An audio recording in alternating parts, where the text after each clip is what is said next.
कहा जा रहा था कि ऑपरेशन सिंदूर जो हमारे महिला का मांग का जो सिंदूर छीन लिया पाकिस्तानियों ने, इसलिए ऑपरेशन सिंदूर रखा है। बात कीजिएगा तो मोदी जी को जसोदाबेन के सिंदूर का भी हिसाब है। मोदी के मुंह पर सिंदूर की बात शोभा नहीं। कल हुआ जो सायरन वायरन बजा, उसको भी मैं नौटंकी ही प्रसून वाजपेयी के यूट्यूब चैनल को बंद कर दिया गया। अब पुण्य प्रसून वाजपेयी कोई आतंकी नहीं है, वो देश के एक बड़े सम्मानित पत्रकार हैं। मैं भी उनका चैनल अपनी पत्नी जसोदाबेन को छोड़ चुके हैं और जसोदाबेन की ये हालत है कि प्रधानमंत्री आवास में, पीएम हाउस में वो कदम भी नहीं रख, पाकिस्तानी विमान पहुंचने की संभावना नहीं के बराबर है। लेकिन एक ऐसा युद्ध का माहौल तैयार किया जा रहा है जिससे इसी बहाने बिहार चुनाव में भाजपा की नैया, लालू के बेटे कह रहे हैं कि मैं जाके पाकिस्तान में बम गिरा दूंगा। ये क्या भाई, मतलब आप जोकर वाली बात करी। ने अपनी पत्नी जसोदाबेन पर इतने जुल्मों सितम किए हैं, इतने अत्याचार किए हैं कि उस बेचारी ने सिंदूर लगाना बंद कर। ऑपरेशन सिंदूर भारतीय सेना द्वारा किया गया है, कैसे देख रहे हैं ऑपरेशन सिंदूर को?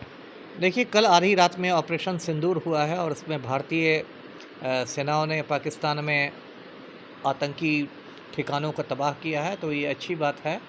लेकिन इसका नाम मुझे थोड़ा अटपटा लग रहा है, ऑपरेशन सिंदूर, क्योंकि बालकनी में आके थाली पिटना शुरू कर दीजिए। और ये ऐसा जाहिलों का देश है हिंदुस्तान कि अमिताभ बच्चन से लेके अनुपम खेर से लेके आम हिंदुस्तानी थाली पिट रहा था नरेंद्र मोदी के मुंह पर सिंदूर की बात शोभा नहीं देती है। नरेंद्र मोदी की पत्नी जसोदाबेन ने सिंदूर लगाना बंद कर दिया है, क्योंकि नरेंद्र मोदी अपनी पत्नी जसोदाबेन को छोड़ चुके हैं और जसोदाबेन की ये हालत है कि प्रधानमंत्री आवास में, पीएम हाउस में वो कदम भी नहीं रख सकती हैं। और नरेंद्र मोदी ने अपनी पत्नी जसोदाबेन पर इतने जुल्मों सितम किए हैं, इतने अत्याचार किए हैं कि उस बेचारी ने सिंदूर लगाना बंद कर दिया है। तो नरेंद्र मोदी के मुंह पर सिंदूर की बात शोभा नहीं देती, इसमें थोड़ा पाखंड की बू आ रही है मुझे। दूसरी बात मैं ये कहूँगा कि ठीक है, ऑपरेशन सिंदूर तो अच्छी चीज़ है, लेकिन लग रहा है कि मोदी और भाजपा इन सब चीज़ों का उपयोग बिहार के चुनावों को जीतने के लिए करना चाहती है, तो इसे मैं बहुत ओछी राजनीति मानता हूँ। जैसे दर्शकों को याद होगा, ये पहलगाम का आतंकी हमला 22 अप्रैल को हुआ था, तो कायदे से देश के प्रधानमंत्री को पहलगाम जाना चाहिए था, कश्मीर जाना चाहिए था। लेकिन मोदी जी कहा, मोदी जी पहुँच गए मधुबनी, बिहार आ गए, क्योंकि बिहार में ये चुनावी साल है।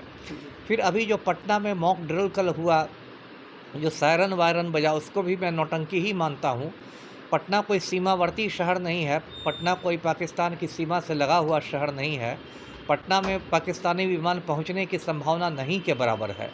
लेकिन एक ऐसा युद्ध का माहौल तैयार किया जा रहा है जिससे इसी बहाने बिहार चुनाव में भाजपा की नैया पार लग जाए। और मोदी जी तो बहुत बड़े नौटंकीबाज हैं, दर्शकों को पता होगा, याद होगा जब कोरोना की महामारी फैली थी 2019-20 में, तो मोदी जी ने कहा था कि साथियों कुछ नहीं कीजिए, बालकनी में आके थाली पिटना शुरू कर दीजिए। और ये ऐसा जाहिलों का देश है हिंदुस्तान कि अमिताभ बच्चन से लेके अनुपम खेर से लेके आम हिंदुस्तानी थाली पिट रहा था बालकनी में, और पूरी दुनिया हिंदुस्तान पर हंस रही थी कि जाहिलों के देश को देख लो। और उससे हुआ कुछ नहीं। कोरोना की दूसरी लहर जब आई 2021 में, तो लगभग 50 लाख हिंदुस्तानी मर गए। लोग ऑक्सीजन की कमी से तड़प तड़प के मर गए, थाली लोटा बजाने से कुछ हासिल नहीं हुआ। पूर्णतः सत्य है सर, 50 लाख लोग। अब सरकार ने तो आंकड़े दबाए हैं, लेकिन जो एक अनुमान किया जा रहा है, विश्व स्वास्थ्य संगठन का जो अनुमान है कि लगभग 50 लाख मौतें हिंदुस्तान में हुई।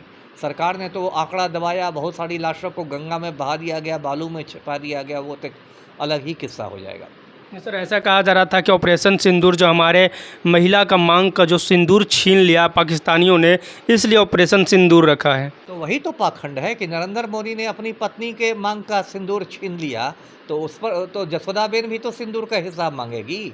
जब सिंदूर की बात, कहते हैं ना कि बात होगी तो दूर तलक जाएगी, तो जब सिंदूर की बात कीजिएगा तो मोदी जी को जसोदाबेन के सिंदूर का भी हिसाब देना पड़ेगा, अपनी पत्नी को जो उन्होंने छोड़ दिया उसके भी सिंदूर का हिसाब देना पड़ेगा। और दूसरी जो एक बात हो रही है कि पिछले कुछ समय में राष्ट्रीय सुरक्षा के नाम पर लोकतंत्र का गला घोटने की कोशिश की जा रही है। जैसे अभी खबर आ रही है कि पुण्य प्रसून वाजपेयी के यूट्यूब चैनल को बंद कर दिया गया। अब पुण्य प्रसून वाजपेयी कोई आतंकी नहीं है, वो देश के एक बड़े सम्मानित पत्रकार हैं। मैं भी उनका चैनल देखता हूँ, लाखों लोग देखते हैं। इसके पहले 4 PM चैनल को बंद किया गया, जो संजय शर्मा चलाते हैं, उसके भी 70 लाख सब्सक्राइबर्स थे। उसके पहले नेहा सिंह राठौड़ पर मुकदमे ठोक दिए गए। तो ये जो राष्ट्रीय सुरक्षा के नाम पर लोकतंत्र का गला घोटा जा रहा है, ये बहुत गलत हो रहा है। मैं मोदी जी को बताऊं कि हमारा देश ये पवित्र संविधान से चलता है और संविधान की धारा 19 है, आर्टिकल 19, जो हर भारतीय को अभिव्यक्ति की स्वतंत्रता देती है और ये हर हिंदुस्तानी का मौलिक अधिकार है। इसको नरेंद्र मोदी का परदादा नहीं छीन सकता है। तो इसलिए मोदी जी सर्जिकल स्ट्राइक आतंकवाद पर कीजिए, सर्जिकल स्ट्राइक लोकतंत्र पर नहीं कीजिए। जी सर, आप कह रहे थे कि बिहार कोई सीमावर्ती क्षेत्र नहीं है, फिर भी बिहार में मॉक ड्रिल किया गया, ये बिहार चुनाव को मद्देनजर रखते हुए किया गया है क्या? 200% हो रहा है। देखिए, चुनाव जीतने के लिए सब मतलब बकवास कर रहे हैं। अभी मैं देख रहा था तेज प्रताप लालू के बेटे कह रहे हैं कि मैं जाके पाकिस्तान में बम गिरा दूंगा। ये क्या भाई, मतलब आप जोकर वाली बात कर रहे हैं। वो बोल रहा है पायलट का लाइसेंस है मेरे पास। अब पता नहीं कौन पायलट का लाइसेंस है। तो मतलब सब लोग चुनाव के नाम पर एक नौटंकी कर रहे हैं। अब बिहार में जो पटना में मॉक ड्रिल हो रहा है, सायरन बज रहा है। मोदी जी चाहते हैं कि बिहारी लोग बाकी मुद्दे भूल जाएं, भ्रष्टाचार भूल जाएं, बेरोज़गारी भूल जाएं, गैस सिलेंडर का दाम भूल जाएं, बीपीएससी अभ्यर्थी लाठीचार्ज भूल जाएं, टीआरई 3 के अभ्यर्थी पेपर लीक भूल जाएं, बिहार का सृजन घोटाला लोग भूल जाएं। जितना भी लोगों ने बिहार में कचरा किया है भाजपा जदयू ने, सब भूल के लोग इसी पर भाजपा को जिता दे। तो ये एक बहुत ओछी और बहुत गिरी हुई राजनीति है। जी पाकिस्तान ने फिर से हमारे निर्दोष 15 लोगों को मार दिया है, क्या सर एक बड़ा फिर से ऑपरेशन सिंदूर 2.0 या कुछ और रखा जाए? अब वो तो मोदी जी अपना फैसला करेंगे, सेना अध्यक्ष लोग फैसला करेंगे। आतंकियों पर हमले होने चाहिए, बार बार मैं कह रहा हूँ कि होने चाहिए, लेकिन उसका चुनावी दुरुपयोग नहीं होना चाहिए और राष्ट्रीय सुरक्षा के नाम पर लोकतंत्र का गला नहीं घोटना चाहिए और मोदी जी को जसोदाबेन के सिंदूर की भी चिंता करनी चाहिए। जी जैसा कि बता रहे हैं सर कि पुण्य परसुन वाजपेयी है, उनका चैनल को दबा दिया गया। अगर इसी तरह हर एक चैनल को, जैसे 4 PM पहले किए, इसी तरह का अगर हर एक चैनलों को अगर दबा दिया जाएगा तो कैसे काम चलेगा? भारत में लोकतंत्र कैसे बच पाएगा? वही तो मैंने कहा कि राष्ट्रीय सुरक्षा की ओट में जो नरेंद्र मोदी लोकतंत्र का गला घोट रहे हैं, ये निंदा का विषय है और नरेंद्र मोदी देश के संविधान को नष्ट करना चाह रहे हैं, ये निंदा का विषय है।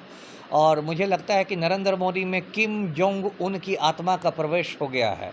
उत्तर कोरिया में एक पगला तानाशाह है किम जोंग उन, वो ऐसे ही पागलपंथी करता रहता है। तो अभी लगता है कि नरेंद्र मोदी में किम जोंग उन की आत्मा का प्रवेश हो गया है और वो उसी के नक्शे कदम पर चल के लोकतंत्र का गला घोटना चाह रहे हैं। तो इसके खिलाफ मैं मोदी जी को आगाह करता हूँ। जी।